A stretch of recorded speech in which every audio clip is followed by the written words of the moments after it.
সমস্যার মধ্যে আছেন, এইসব সমস্যাগুলো আপনার আত্মবিশ্বাস, এই সমস্যাগুলো করবেন। ওই মাসে বেতন পান না, সুযোগ সুবিধা কি ছিল সেগুলো আমি কথা বলবেন, অন্য কোনো কথা বলবেন।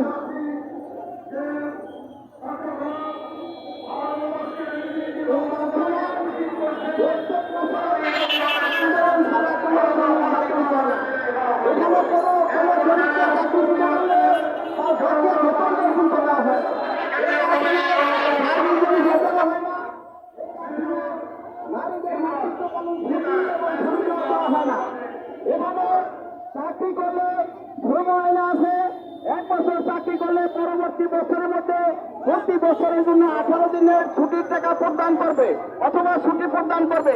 এই কারখানা কর্তৃপক্ষ শ্রমিকদের ছুটিও দিচ্ছে না এবং ছুটির পরিবর্তে যে একটা সুবিধা আছে সেই সুবিধাও দিচ্ছে না।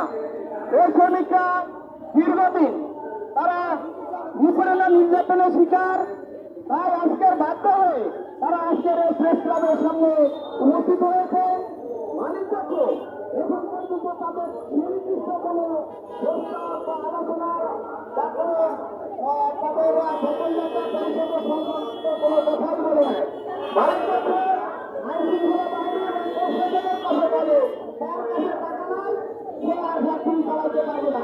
এই কথাটা শ্রমিকদের কাছে বলতে পারবে, শ্রমিকদের সাথে এসে কথা বলে বলতে পারতো, কিন্তু সে কি করবে, সে নিজে ফাইবা অন্যান্য আইন শৃঙ্খলা বাহিনীর কাছে জানাইলে সে কারখানা তারপরে চালানো সম্ভব না এবং সে বেতন কিভাবে পরিশোধ করবে সে ব্যবস্থা তার নাই।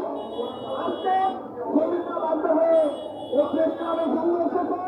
আমি এখানে সমাজের শেষে শ্রমিক শক্তি কর্মের একটি স্মারকলিপি প্রদান করবো, যাতে এই শ্রমিকদের মালিক পক্ষকে দেখে দ্রুত সমাধান করে এবং শ্রমিকদের আইনগত কারণাদি পরিশোধের প্রয়োজনীয় ব্যবস্থা গ্রহণ করে।